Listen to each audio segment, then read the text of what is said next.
At dawn, when the sky had not yet decided whether to be gray or blue, the queen screamed for a long time, longer than during the birth of her elder children, longer than is permitted for a noble woman.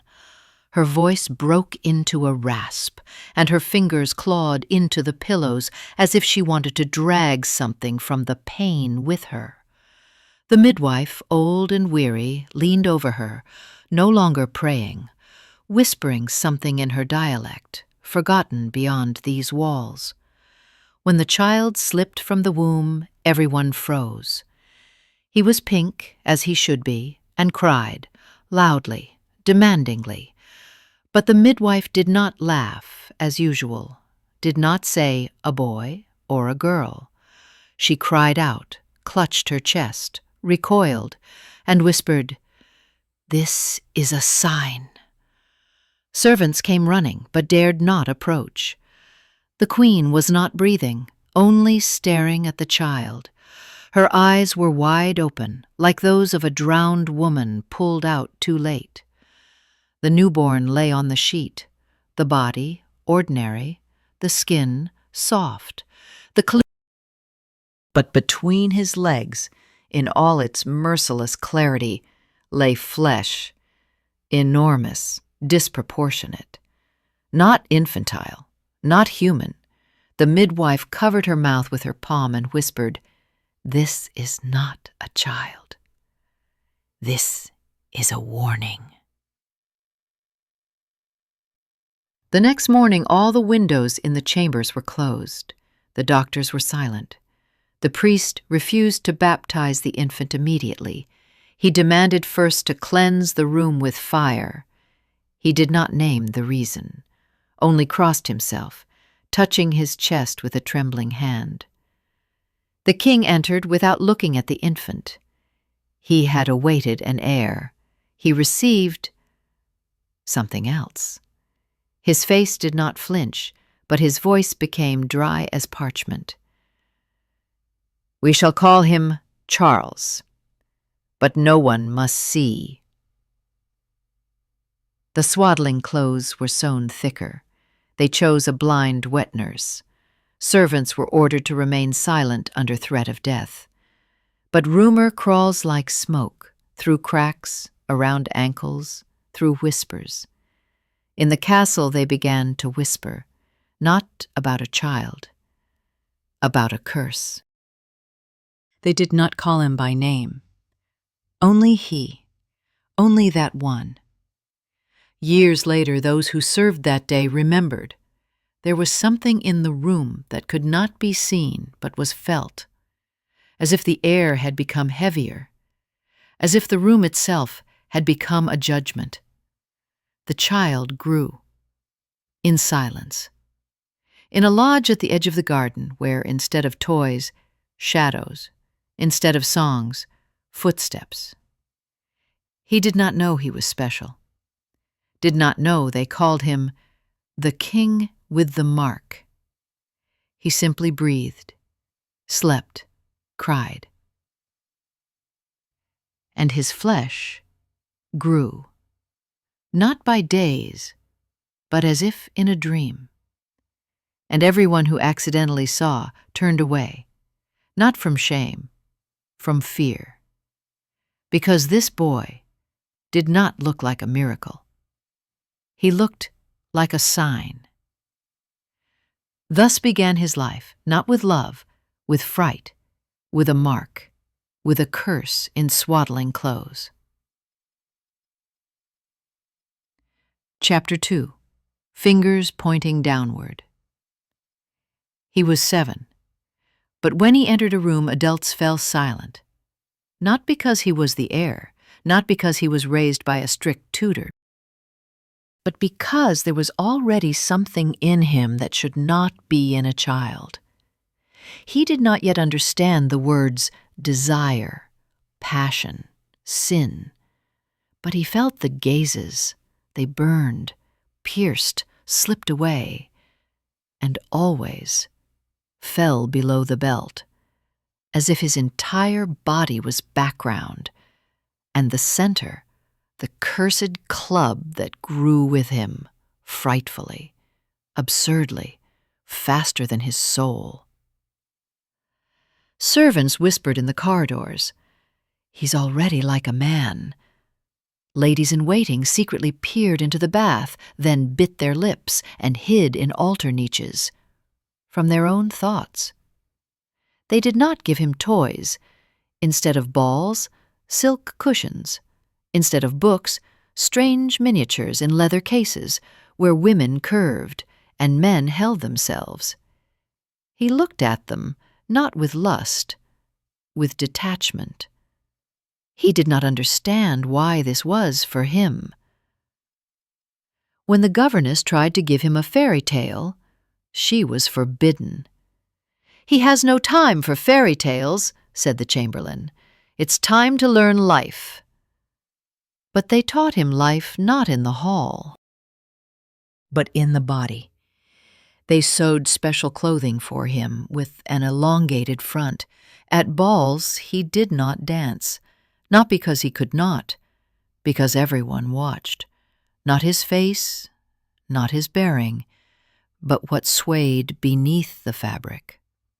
Once one of the ladies, too young, too bold, touched him, simply ran her finger along his wrist. He jerked away, not frightened, felt something he could not name. She left and did not emerge from her room all night. In the morning she departed. No one knew why, and he began to understand. He was not a boy. They did not see him. They undressed him with their eyes. He was not a person, but a promise, a form of desire, fear and dream, locked in one child's skin. They did not take him to church school. The priest looked at him and said, "This is not for the Lord. This is for the flesh." He did not know what this meant, but he felt that he was already outside. He walked down the corridor, and adults lowered their eyes, not from shame, from attraction. And then he began to walk faster, hunched, with hands clenched in fists, because if he would be small, perhaps they would forget, not notice. But fingers still pointed downward, everywhere, always. And in this silence, in these gazes, in these unspoken words, he grew up. His body went ahead, his mind barely kept up, his childhood was taken, not by time, by others' desire. He was not a child, he was a question that they feared to ask aloud. Chapter 3. Bed instead of throne. He ascended the throne at 15, officially, not early, not late. So it happened, so blood decided, so the chronicles wanted. But long before the coronation, he already knew the taste of power. Only this power came not from the crown, from the body. Since his father died, women began to flock to him, not widows, not maidens, not mistresses, favorites, swearing allegiance not to his heart, to his flesh. They were brought to the chambers like gifts, from Spain, from Savoy, from Hungarian counts. Their dresses were light, lips bright, names quickly forgotten. He did not know who among them was first, did not remember. Because this was not the beginning of love, this was the continuation of function. After each night he remained alone. She, left with a gift, money, rumor, sometimes a child, sometimes a scar. The royal council called this stability. His bed became a pledge of peace, his passion currency, his body a treaty. Ministers slipped him soothing on days when he was grim, like medicine, like ritual. They said, "Your Majesty is tired. We shall bring one who will relax." But it was not the body that relaxed. The heart emptied. He began to distinguish the gaze, sometimes hungry, sometimes fearful, sometimes falsely submissive. But in none was there love. In none was there him. Doctors examined him after each night, secretly, noticeably. They measured whether the organ had tired, whether cracks had appeared. His flesh became the state seal. His morning began not with prayer, with ointment. He became an object of care, like a horse, like a relic. When one of the favorites said, "I fear to love you, you are too carnal," he did not answer, because he no longer knew where he himself ended. He did not write letters, did not read, did not make plans. His days were occupied with bodies, not his, others. His hands touched, but did not feel. His lips whispered, but not words, commands. He dreamed of only one thing, to be forgotten for a night, for an hour, for a moment, to be not that one, but no one. But his body would not allow it. It lived separately. They called him not by name, by legend, the king with the club. And this club lay not on women's shoulders, on his back, like a cross, like a trunk that had to be carried through the age, without the right to put it down, without the possibility to rest. He still sat on the throne, but lay more often, because the bed became the crown, and the throne theatrical prop. The crown came by blood, but power by body, and it devoured his name. Chapter 4. The First Who Did Not Flinch. Rain came suddenly, without thunder, without warning, as if the skies simply decided enough pretending. The day, dusty and sultry until then, turned into dark watercolor. Drops flowed from the windows as if someone above was crying, slowly, without sound. He stood at the window, not in a crown, without guards, in a robe, wrapped crookedly. In the room there was no one, except expectation. He did not know what he awaited, but felt today something would happen that had not been before. They did not bring her by order. She came herself, a musician, in service at court but unnoticed, without pedigree, without plan, simply a girl in a wet dress, without rouge, without adornment. She entered quietly and did not bow. He looked at her and immediately understood. She saw him, not as a body, not as a legend, not as the club in a crown. She simply looked into his eyes, directly, without fear, without lust. He waited for a reaction, trembling, submission, or at least a sly smile. But in her face was only one thing, calm, as if she had known him from birth, as if she had already been nearby when he cried in swaddling clothes, as if she was the one who expected nothing and feared nothing. He tried to speak, ask questions, explain, but words, always sharp, scattered. He fell silent, not from anger, from novelty. He did not know how to be himself near those who did not want to take something from him. She did not ask, did not touch, simply approached the piano and began to play.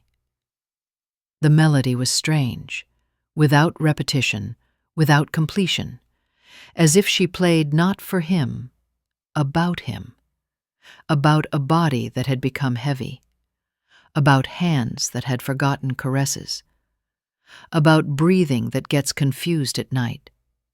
He sat, watched her fingers, and felt.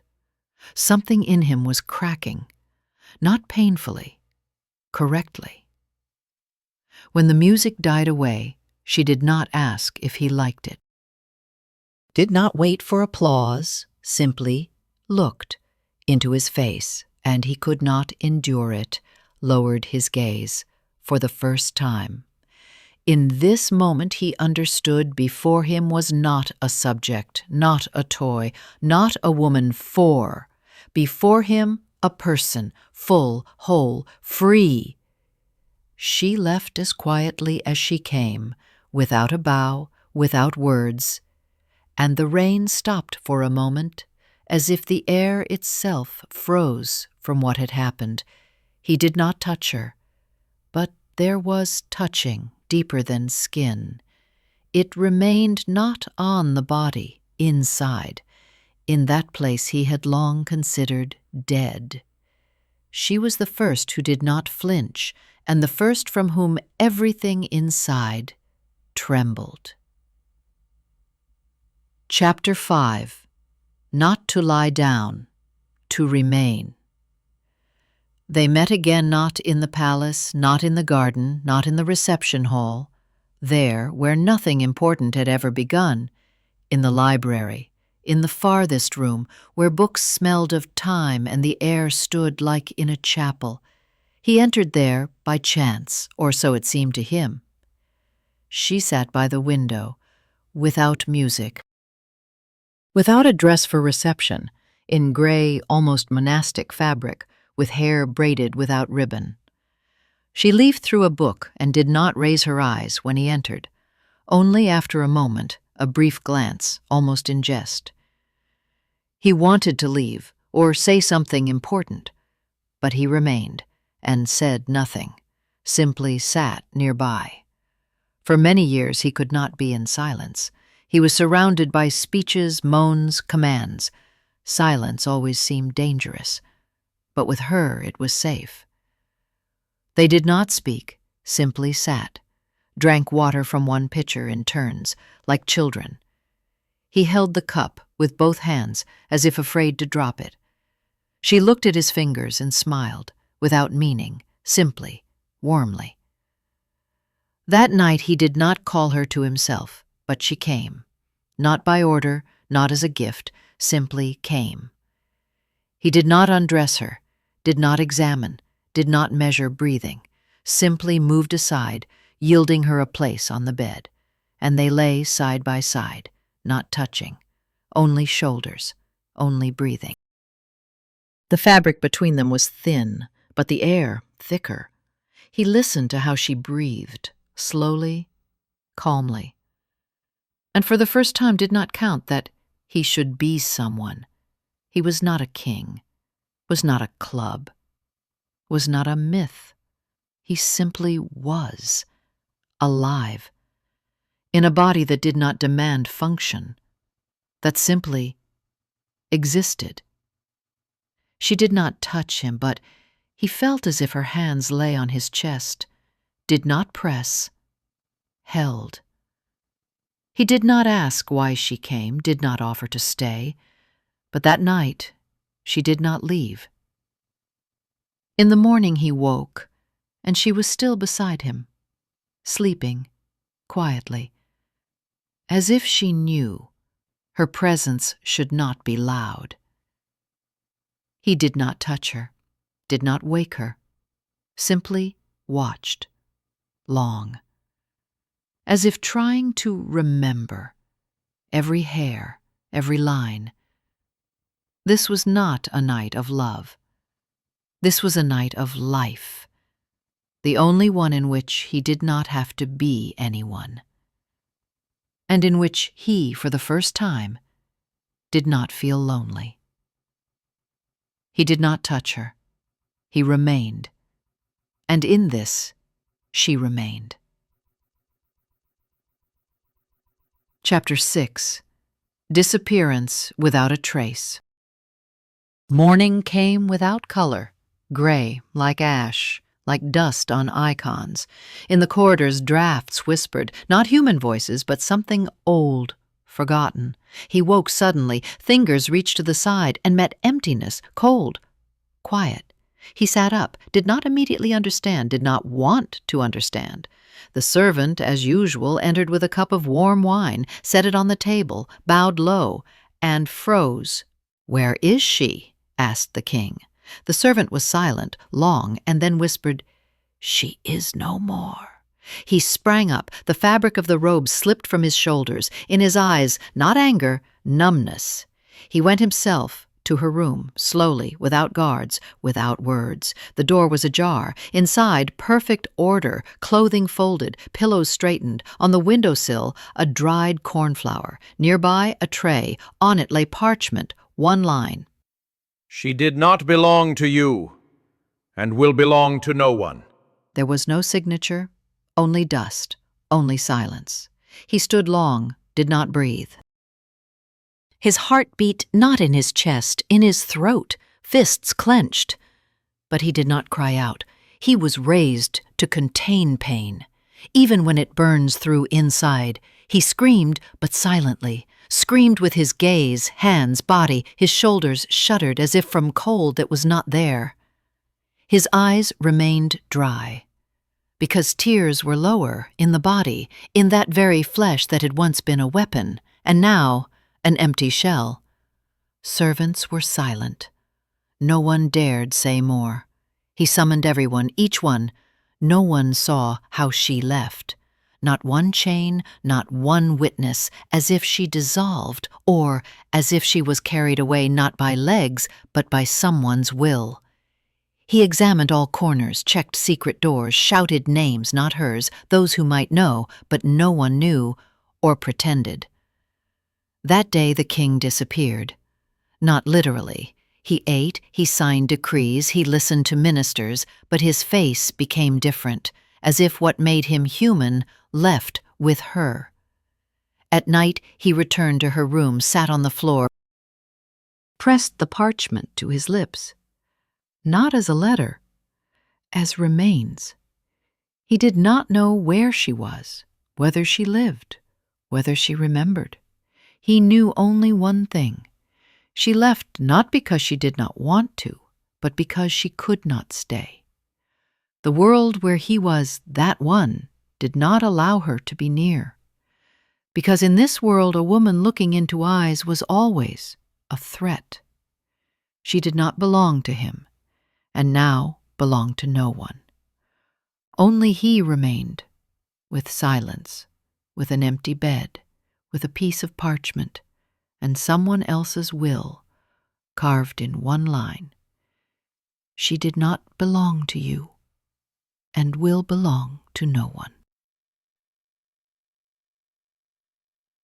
Chapter 7. Fire that could not warm.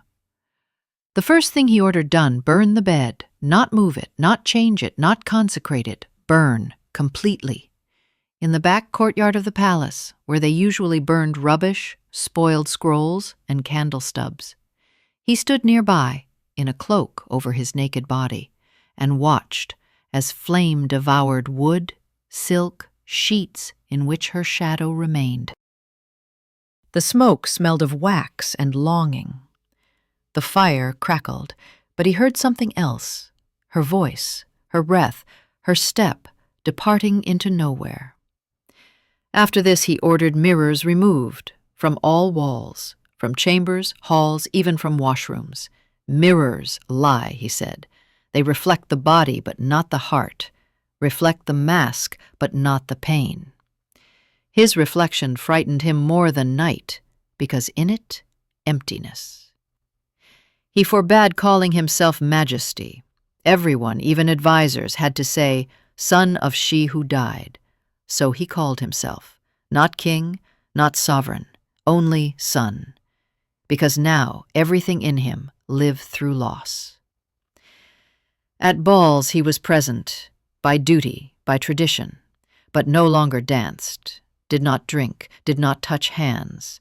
Even when music thundered and women in jewels laughed too loudly, he sat like a statue, carved not from marble, from weariness. He no longer received women in his chambers. When once they sent him a new companion from the Venetian duke with a letter containing the pearl, sooner than she cools, he ordered her sent back, without words, without gift, without touch. Sometimes he walked through the palace barefoot in his robe, looked at walls, touched them with his palms as if searching where she had been. He spoke little, and his voice became different, muffled as if from underground. He no longer laughed, even at balls in his honor. Even when the court jester set his pants on fire and everyone collapsed with laughter, he only blinked once and turned away. His bedroom became empty, without candles, without bed, only a stone bench, hide, and one portrait, hers, not resembling. But he believed. Enough. He refused food, festivities, hunting, but not power. He still ruled, harshly, without anger, without mercy, but now, not from passion, from indifference. The kingdom trembled, advisers were silent, the people whispered. He is possessed, he is cursed, he is killed, only still breathing. And he simply no longer wanted to be who he was, because the club had burned, and with it warmth. Only fire remained, from which one could not be warmed. Chapter 8. Women like wines no longer intoxicated. They continued to come, one after another, with letters, with gifts, with blessings from distant courts. Some were young, like spring. Others experienced, like evening veil. All beautiful. All silent.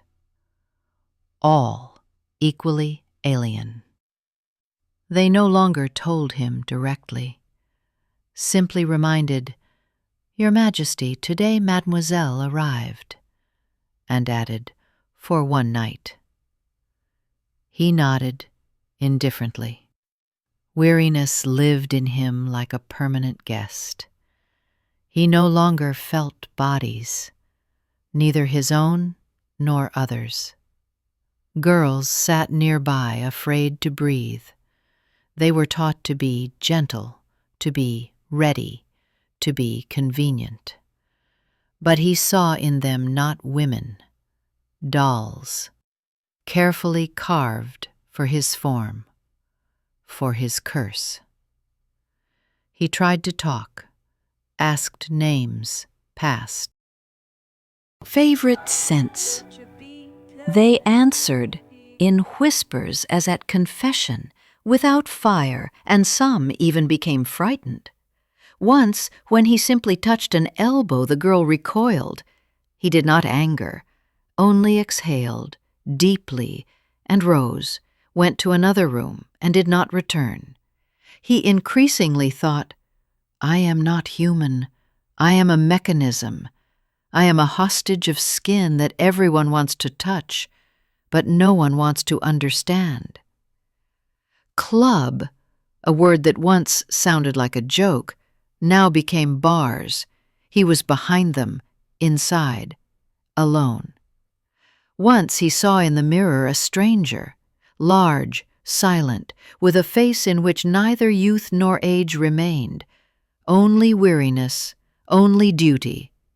He tried to touch himself, not with hands, with memory, of her, the only one, but memory was erasing like parchment left in rain.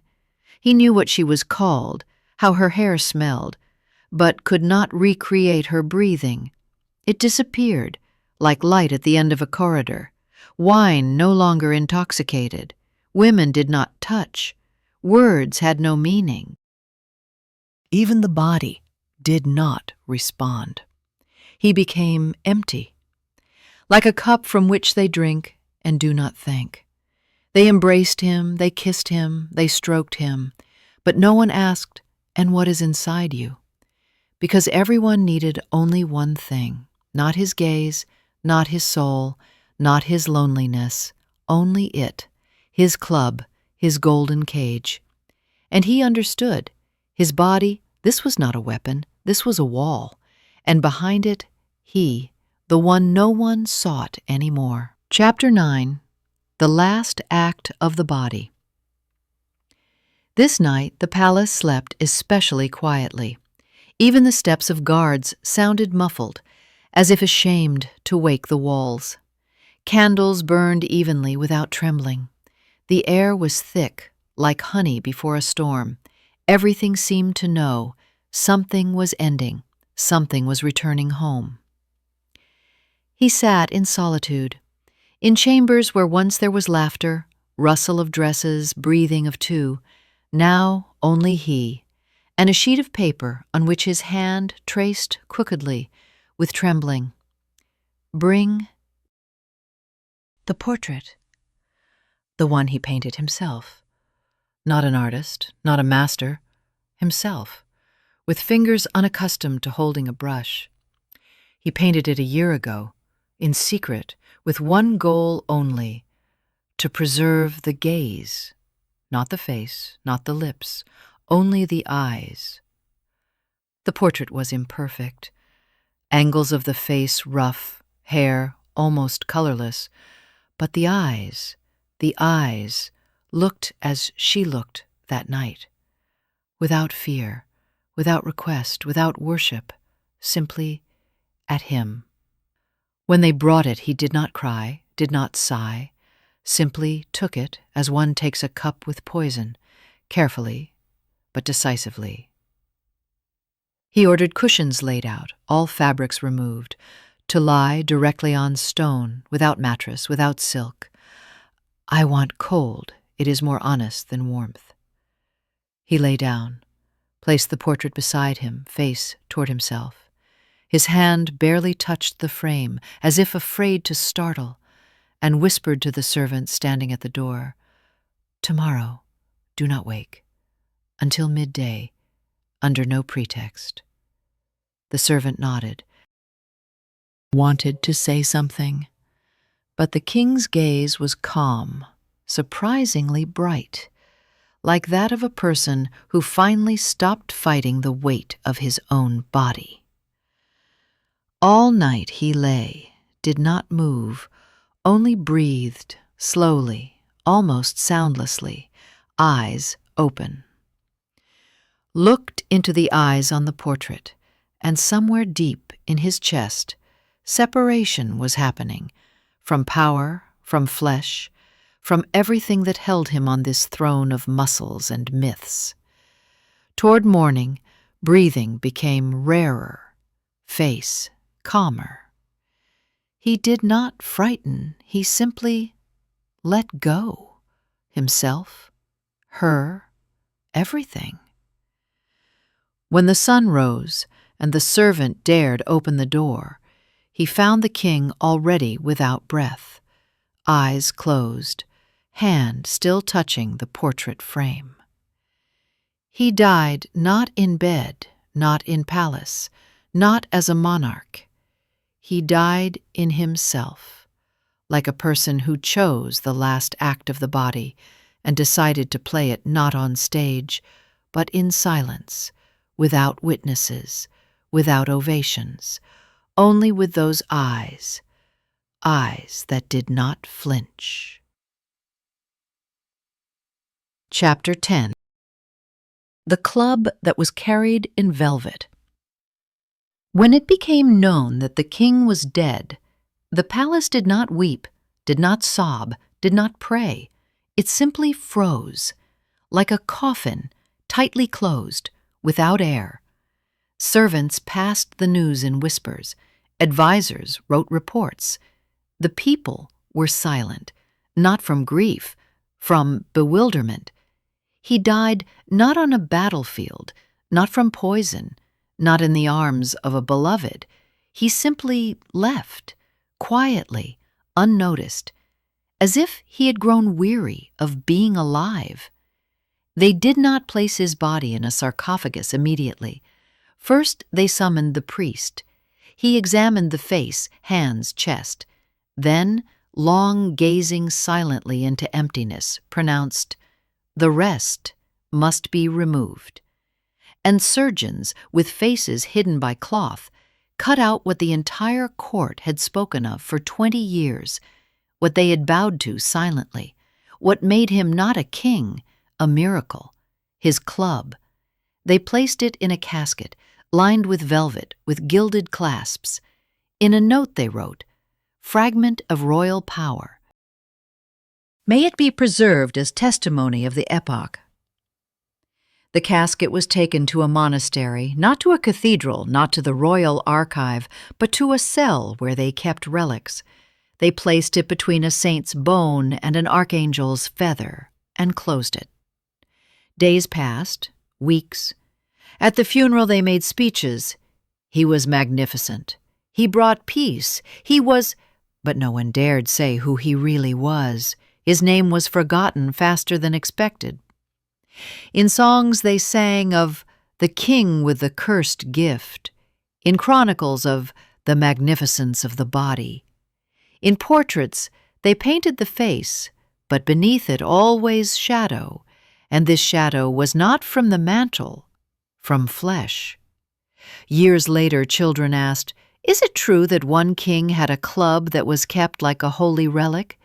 And teachers answered, "Yes, but no one remembers what he was called." He remained not a person, but a relic, not a voice, but a muscle, not a choice, but a weight. They forgot the body, did not hear the soul, erased the name. Only the club remained, in velvet, without breath, without history, as a symbol that flesh is always louder, and the person beneath it quieter forever.